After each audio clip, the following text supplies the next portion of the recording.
Хикәйә. Кара йылан. Ул әтисез туды. Әнисенең әле ираттан иркәләнеп туймаган чагы иде.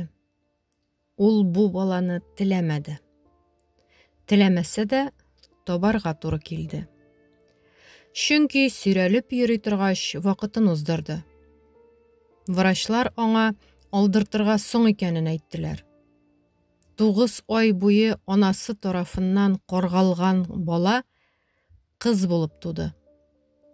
Беренче тапкыр имезергә алып килгәч тә анасы аңа күкрәген теләр-теләмәс кенә бирде. Дөмеккере, син имгәкне имезеп күкрәкләрем ямсезләнә бит инде, дип елады.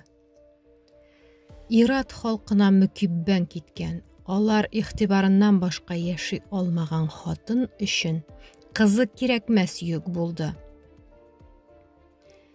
Кәримә юклык белән ярымаш, ярымшәрә диярлек үсте. Әнисенең үзенә карата ярату түгел, кайгыртучанлык та күрсәтмәүенә ул гел кимсенә иде. Бәләкәй чагында иптәш кызларының әни-әбиләре алдына утырып иркәләнгәннәрен күреп, ул үзен алардан начаррак, алардан ямсезрәк итеп сизде. Шулай булмыни. Матур булса, әнисе аны да яратыр иде. Шәчләрен тарап үрер иде. Тәмле әйберләр, матур күлмәкләр алып бирер иде. Кәримәне әле бер, әле икенче кеше карамагына ташлап, әнисе үз тормышы белән гомер итте. Кыз иркәләү, назлауны, кадер-хөрмәтне күрмичә үсте. Күрше-тирә жәлләп, аңа үз балаларыннан калган киемнәрне бирде. Күз-колак та булдылар. Үз-үзен башкалардан кимрәк итеп сизү аның күңеленә мәңгегә кереп утырды. Кәримә мәктәптә укый башлады. Баштарак ул үз-үзенә бикләнеп, тешләк бер бала булып укып йөрде. Укуга артык сәләте булмаса да, кызны укытучылар ялгыз ана тәрбиясендә булганы өчен жәлләделәр. Шул жәлләү үзенекен итте.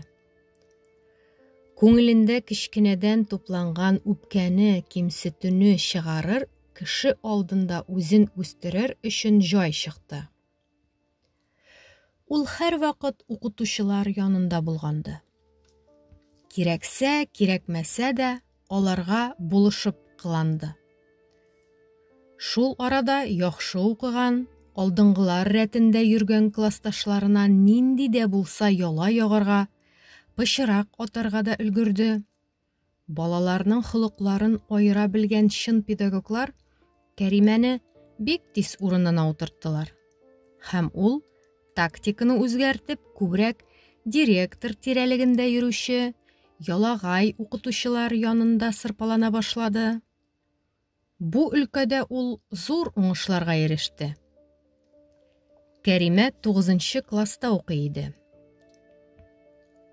Укучыларга яңа алым белән, алдынгы методларны кулланып белем бирергә омтылган бер укытучыны директор урынбасары күрә алмады. Ә ялагай, йыртлаш, әрсез кызны алдынгы мөгаллим үз итмәде. Кеше тормышын бозуның зур чирканчыгын алды Кәримә бу юлы. Ул директор урынбасарына бу мөгаллим турында күп уйдырмалар сөйләде. Имеш дәрестә үзен кырыс тота. Сугарга да күп сорамый. Имеш әйбәт аңлатмый. Имеш дәресләре ялыктыра, ардыра. Әгәр яхшы укытучы директор өчен бәяле кеше булса, кызыйның сүзләрен беркем дә тыңламас иде. Ләкин хәлнең идарә кешеләре өчен уңай булуын Кәримә яшь булса да сизде. Укытучы мәктәптән китте. Монда башка кешеләр белән бергә кызның да гаебе бар иде. Менә шулай итеп кыз үзенә кулай булмаган кешеләрне, уңышка ирешкәннәрне юкка чыгару ысулын эзләп тапты. Кемнеңдер казанышы бар икән, ул ниндидер вак нәрсә өчен укытучылар тарафыннан сүгелде. Ә моның артында Кәримә торды. Кимсенүдә, түбәнсенүдә үскәне өчен бөтен дөньяга булган явызлыгын ул яшәгән саен әкрен генә сыгып чыгара башлады. Үзе кергән уку йортында да астыртын гына күпләрнең канын бозды ул. Тулай торакта яшәүче бүлмәдәш кызларының егетләре белән дә йөрүеннән көнләште. Бу көнләшү кайчак акыл кысаларын узып, явызлыкка ике кешенең арасын бозуга кадәр барып җитте. Иптәш кызы Саҗидәнең егетенә Кәримә дә кызыкты. Юк, гашыйк булмады. Егет бай иде. Гади генә сөйләшеп, үзен әллә кемгә куеп йөрмәсә дә, егетнең әнисе кибет директоры, әтисе заводта ниндидер начальник икәнен белеп өлгөрде Кәримә. Кар әле дип уйлады ул. Шушындый шәп егеткә чыгарып, Саҗидә тәрене бәхетле итәр хәлем юк. Үземә тәтемәсә тәтемәс, аныкы да булмас, дип уйлады. Һәм эшкә кереште. Саҗидәгә башка егет исеменнән имеш элек булган интим очрашуларның барлык нечкәлекләрен кертеп хат язды. Бу хатны кызның егетенә тапшырды. Егете ташлаганнан соң Саҗидәнең караватта бер гаебем юк бит дип үкереп елаганын күрү дә намусына авырлык китермәде. Тыштан юаткан булып кыланса да, эштән үзенең мәгънәсез үч алуыннан ләззәт кичерде. Кәримә гомумән нинди генә коллективта эшләсә дә, кем белән генә аралашса да, башка кешенең күңеленә керү, ышаныч тудыру өчен төрле ысуллар уйлап чыгара. Соңрак йылан кебек уралып чага иде. Күп очракта аны дус, туган дип йөрүчеләр дә үзләренә карата гел начарлык кына уйлавын белмәделәр. Йомшак кылана, хәтәр итеп мактый белә торган ялагайны җитәкчеләр үз итә. Канатлары астына алып җылыта иделәр. Кәримә һәрчак башкаларны үпкәләтү, рәнҗетү бәрабәренә үзенә юл ярды.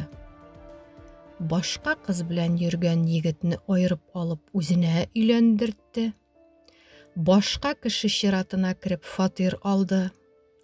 Кирәксә, кирәкмәсә, байлык җыйды. Тирәлегендә үзе кебек куштан, җитәкче даирәләрдә булганучы кешеләрне арттырды. Хәтта үз гаиләсенә дә үчле булды хатын. Югары белемле иренең яхшы урында эшләү мөмкинлеге булса да, аны күп акча түләнә торган пычрак эштә йөртте.